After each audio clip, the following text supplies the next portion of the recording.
Chapter 1 میں ہم بات کریں گے فٹ بال دنیا کا سب سے مقبول کھیل کیسے بنا۔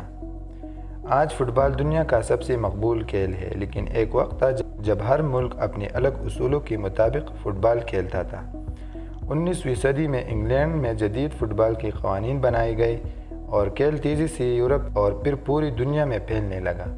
جیسے جیسے مختلف ممالک کی ٹیمیں ایک دوسرے کے خلاف کھیلنے لگے، ایک مسئلہ سامنے آیا۔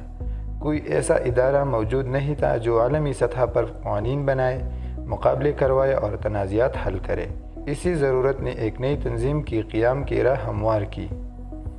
فیفا کیسے وجود میں آیا؟ 21 مئی 1904 کو فرانس کے شہر پیرس میں 7 یورپی ممالک نے مل کر ایک تنظیم قائم کی۔ اس کا نام رکھا فیفا، فیڈریشن انٹرنیشنل دی فٹ بال ایسوسی ایشن، جس کا مقصد دنیا بھر میں فٹ بال کو ایک ہی نظام کے تحت لانا تھا۔ شروع میں فیفا